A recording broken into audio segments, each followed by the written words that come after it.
Assalamualaikum warahmatullahi wabarakatuh. Selamat pagi, selamat siang, dan selamat malam. Eh, Pertama-tama perkenalkan, nama saya Diki Oktiadi Permana, salah satu mahasiswa Universitas Teknologi Yogyakarta, program studi Informatika. NPM saya 5200411083. Adapun maksud dan tujuan pembuatan video kali ini adalah sebagai salah satu syarat memenuhi tugas yang diberikan oleh dosen saya, yaitu salah satu mata kuliah di Universitas Teknologi Yogyakarta, yaitu mata kuliah metodologi desain perangkat lunak, yang dosen pengampu saya yaitu Bapak Yoga Saria Eskom Mkom. Sebelum ke pembahasan materi, mohon maaf bila ada salah-salah dan juga materi yang kurang ataupun yang salah dalam pembahasan saya, karena ini hanyalah salah satu video tugas. Jadi mohon maaf bila ada kesalahan dalam penyampaian materi. Langsung saja ke dalam materinya. Kali ini saya akan membagikan ataupun mempresentasikan salah satu materi di metodologi desain perangkat lunak, yaitu materi tentang sistem development life cycle. Adapun hal yang akan dibahas pada video kali ini, yang pertama adalah pengertian SDLC sendiri, lalu fungsi SDLC, yang ketiga tahapan SDLC, dan yang terakhir adalah model pengembangan SDLC.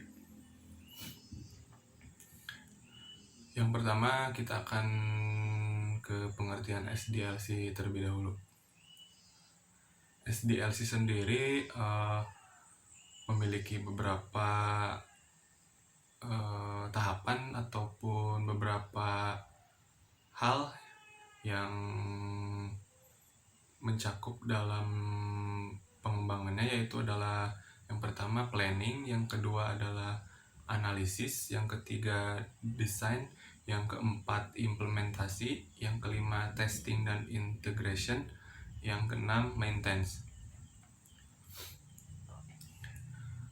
Yang pertama kita akan membahas tentang pengertian SDLC terlebih dahulu. SDLC adalah siklus yang digunakan dalam pembuatan atau pengembangan sistem informasi yang bertujuan untuk menyelesaikan masalah secara efektif.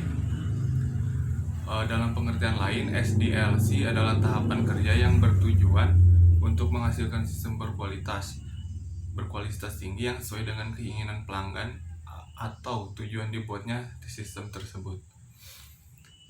SDLC sendiri menjadi kerangka yang berisi langkah-langkah yang harus dilakukan untuk memproses pengembangan suatu perangkat lunak. Sistem ini berisi rencana lengkap untuk membangun, memelihara, dan menggantikan perangkat lunak tersebut.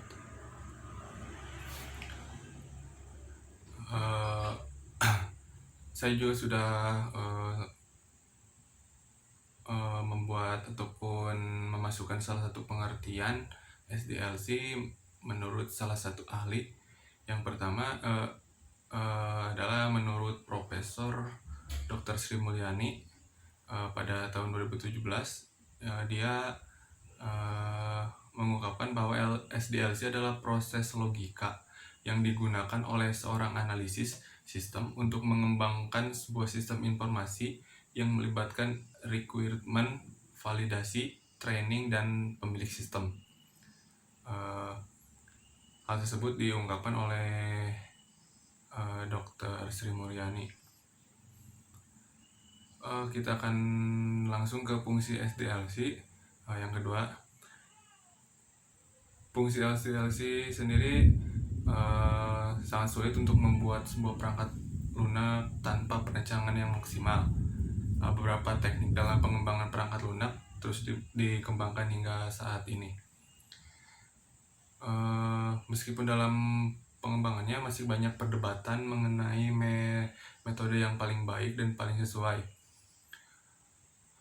Meski demikian, ada perencanaan lebih baik daripada tidak ada perencanaan sama sekali. Dilihat dari berbagai sisi, SDLC memiliki banyak fungsi, antara lain sebagai sarana komunikasi antara tim pengembang dengan pemegang kepentingan. SDLC juga berfungsi sebagai peranan dan tanggung jawab yang jelas antara pengembang, desainer, analisis bisnis, dan manajer proyek.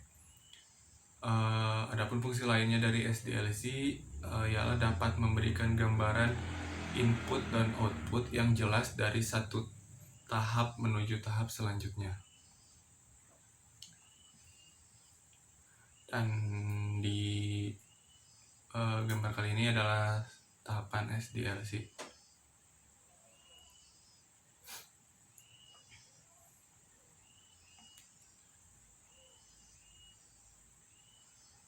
Adapun tahapan-tahapan yang dikembangkan dalam SDLC yang akan saya bahas, dan ini adalah 7 tahapan yang harus dilewati dalam pengembangan SDLC. Yang pertama adalah tahapan analisis sistem. Tahapan pertama yaitu analisis sistem. Pada tahapan ini sistem akan dianalisis bagaimana akan dijalankannya nanti. Hasil analisis berupa kelebihan dan kekurangan sistem, fungsi sistem, hingga pembaharuan yang dapat diterapkan. Dalam bagian ini, bagian lainnya termasuk dalam perencanaan ialah alokasi sumber daya, perencanaan kapasitas, penjadwalan proyek, estimasi biaya, dan penetapannya. Dengan demikian, hasil dari tahapan perencanaan dalam proyek, jadwal, estimasi biaya, dan ketentuan. Idealnya manajer proyek dan pengembang dapat bekerja maksimal pada tahap ini. Yang kedua adalah tahapan perencanaan sistem. Setelah persyaratan dipahami, perancangan dan pengembang dapat mulai mendesain software.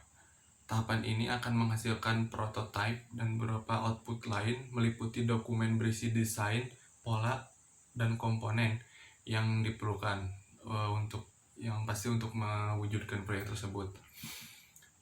Setelah spesifikasi, kemudian dilakukan perencanaan sistem sebagai tahapan kelanjutannya.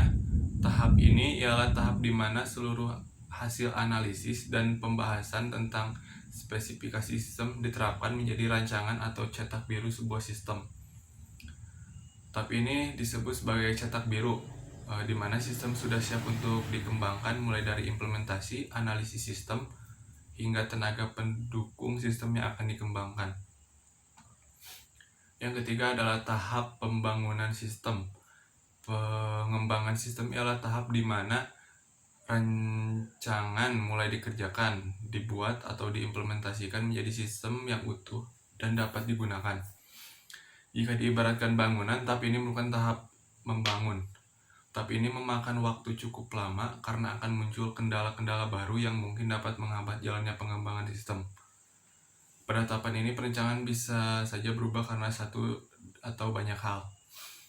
Tahap selanjutnya ialah memproduksi perangkat lunak di bawah proses pengembangan. Menurut metodologi yang sudah digunakan, tahap ini dapat dilakukan dengan cepat. Output yang dihasilkan pada tahap ini ialah perangkat lunak yang berfungsi dan siap diuji. Yang keempat adalah tahapan pengujian sistem sendiri. Dalam pengembangannya, sistem harus melalui pengujian sebelum digunakan atau dikomersilkan. Tahap pengujian harus dijalankan untuk mencoba apakah sistem yang dikembangkan dapat bekerja optimal ataupun tidak. Pada tahap ini, ada beberapa hal yang harus diperhatikan, seperti kemudahan penggunaan. Jika ada kesalahan pun, tahap pertama hingga keempat harus diperbarui, diulangi, ataupun dirombak total.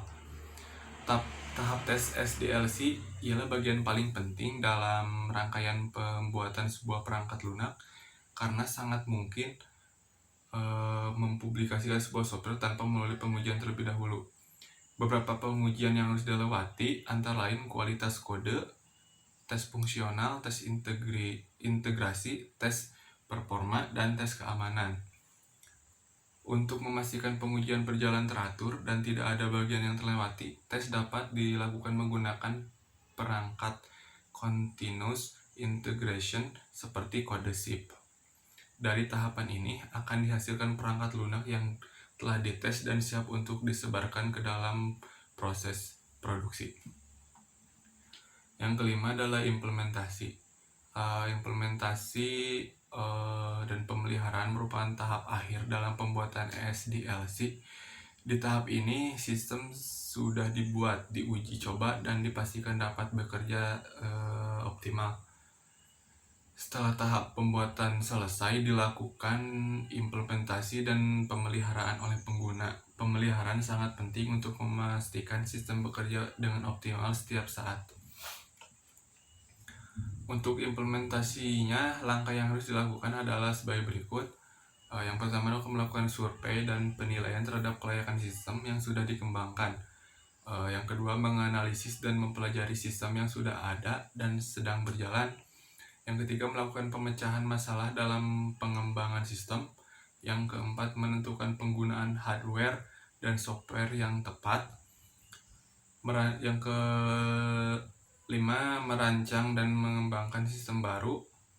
Dan yang terakhir adalah memelihara dan meningkatkan sistem baru jika diperlukan. Dalam fase ini disebut juga sebagai tahap penyebaran. Software disebarkan setelah melewati proses yang melibatkan beberapa persetujuan manual. Tahapan ini dilakukan sebelum menurunkan software ke produksi. Proses penyebaran dapat dilakukan menggunakan aplikasi release automasi atau ARA sebelum masuk ke proses produksi. Output yang didapat dari tahap ini ialah perangkat lunak yang siap untuk diproduksi secara massal. Lanjut ke yang keenam adalah pemeliharaan sistem. Pemeliharaan sistem yang sudah dibuat sangat penting untuk referensi di kemudian hari. Pemeliharaan ialah tahap akhir yang menjadi permulaan fase yang baru, yaitu penggunaan. SDLC belum berakhir di tahap ini. Software dihasilkan harus tetap dipantau untuk memastikan ia berjalan dengan sempurna. Celah dan kerusakan yang ditemukan oleh proses produksi harus dilaporkan dan diselesaikan. Jika ditemukan sebelum diproduksi massal, ini akan lebih baik daripada menyelesaikan dengan merombak semuanya dari awal ke akhir.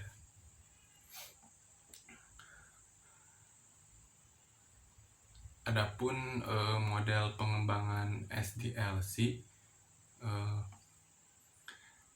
model pengembangan ini sangat penting untuk membantu proses pengembangan perangkat lunak. Terdapat juga beberapa model pengembangan SDLC yang diikuti oleh berbagai organisasi, yaitu adalah yang pertama ada waterfall model. Model ini melibatkan penyelesaian satu tahap secara lengkap sebelum melakukan ke tahap berikutnya. Jadi ketika satu tahap diselesaikan langsung, dilakukan evaluasi untuk memastikan proyek tersebut berjalan sesuai rencana dan layak untuk dikembangkan ke tahap berikutnya. Waterfall model disebut juga model klasik, memiliki beberapa tahap utama, yaitu analisis dan rekayasa sistem, perancangan, penulisan program, pengujian, hingga pemeliharaan. Yang kedua adalah V-shaped model. Model ini fokus pada proses eksekusi dengan cara berurutan, hampir sama dengan model waterfall, tetapi lebih menekankan pada tahap pengujian. Proses pengujian pada model ini bahkan ditulis sebelum kode program dibuat. Yang ketiga dan yang terakhir adalah incremental model. Model ini melibatkan beberapa siklus pengembangan. Siklus-siklus tersebut dibagi ke dalam pengulangan-pengulangan kecil. Pengulangan tersebut dapat diatur dengan mudah dan melewati serangkaian tahap termasuk pengaturan, desain, penerapan, dan pengujian. Ya mungkin itu saja penjelasan tentang sistem developer Life versi saya. Mohon maaf bila dalam penyampaiannya banyak kekurangan dan juga banyak kesalahan. Mohon dimaklum. Terima kasih atas perhatiannya. Selamat pagi, siang, dan malam semuanya. Wabillahi taufiq wal hidayah. Wassalamualaikum warahmatullahi wabarakatuh.